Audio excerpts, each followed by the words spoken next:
The No Fate channel checking in, and today I'll be discussing how to train your grip endurance when preparing for obstacle course races.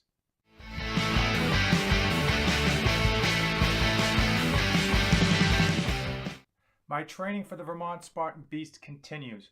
I am 40 days away from the Boston Spartan Super and 75 days away from September's Spartan Beast up in Killington, Vermont. Today, I'm going to be talking about the second most important aspect of your obstacle course race training, and that is grip endurance. Second only to running. Grip endurance is so important.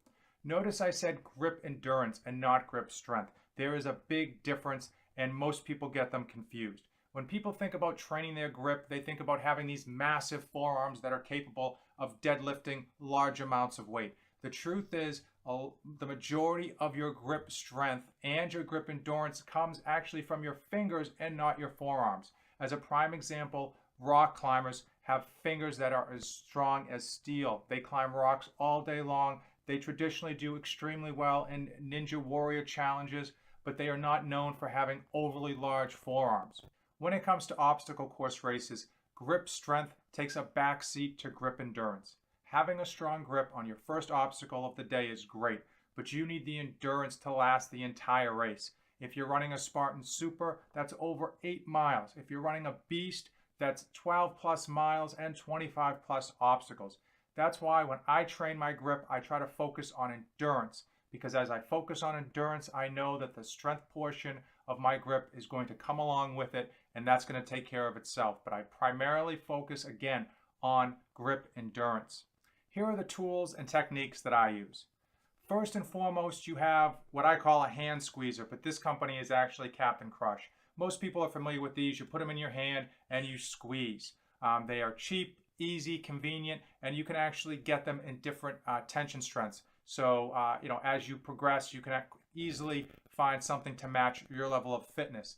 The only downside is they really don't train your finger strength, and as you get used to the motion, they tend to be quite easy. So you can probably ratchet out 50 or 100 of these things without giving it much thought, and the focus is primarily, again, on your forearms rather than training your fingers.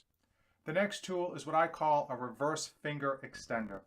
This is actually great for working on if you have wrist problems, especially carpal tunnel problems, because this not only trains your closing motion, but it puts tension on your fingers and your wrist as you open your fingers. Oftentimes when we train our wrists and our grip, it's all about closing, closing, closing. But if you have carpal tunnel problems, you want to be working on opening up those fingers, spreading out your fingers, and relieving some of that pressure. So if you've been training a while, most people will have wrist problems or injuries depending on how hard they're training or some of the problems they have with training. This can be a great tool for relieving or at least helping with some of that discomfort. Many people who go to a gym and try to train their grip will do what I call forearm training, and that is behind the back, barbell curls, or dumbbell curls in front, where they put their arm on a bench and they isolate the wrist and they curl the dumbbell towards them and backwards. Those are great for shocking the system and adding a lot of weight to your forearms.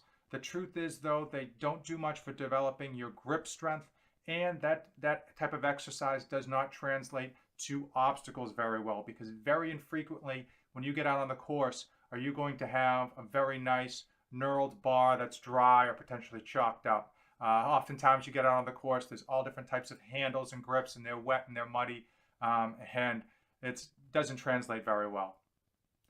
One of my favorite tools to use is this DynaFlex. Now I call it a gyro, but the official name is a DynaFlex. There are gyros inside. You get them spinning, and then you try to control it with your wrists as the gyros move faster and faster. This is an excellent way to build up your grip endurance and your fingertip endurance. Also, it's a great way to do rehabilitation on your wrist. I know a number of people that have had wrist injuries and wrist surgeries, and they were prescribed this as a tool to build that back up. I think it runs about $25 to $30, and I've had this one for years. They definitely hold up, and they are worth the money.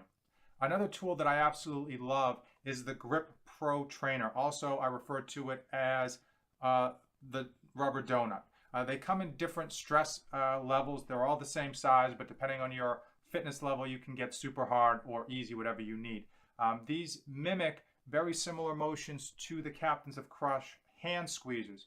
The difference and why I prefer these, not only are they lighter and easier to carry around, but it actually is a much more natural gripping motion as opposed to the Captains of Crush.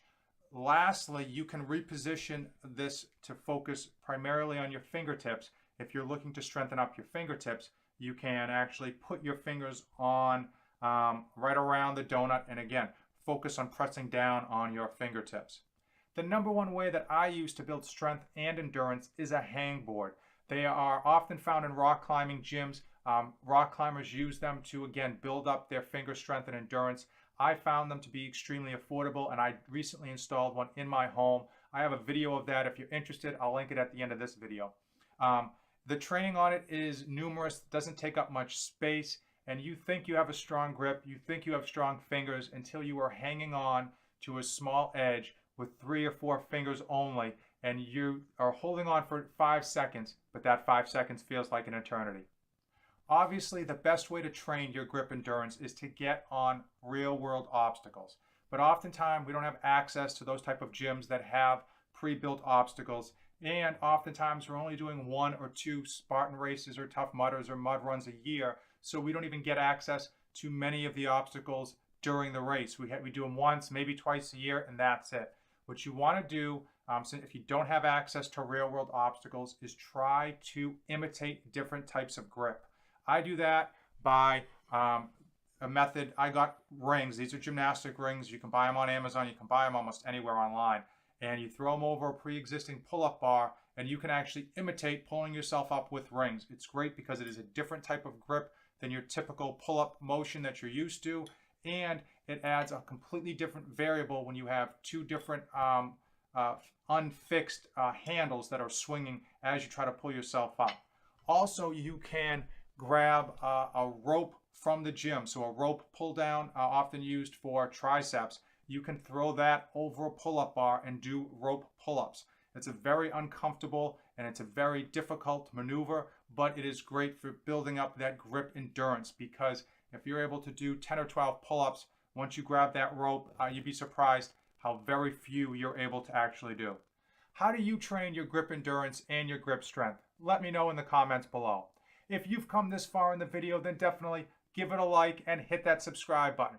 As usual, thanks for watching, and don't save anything for the trip back. The No Fate channel is dedicated to providing you with ideas on how to improve your community at home, your community in your neighborhood, and your community in your town. I'll also be giving you insight into this dad's tricks, trips, and tribulations.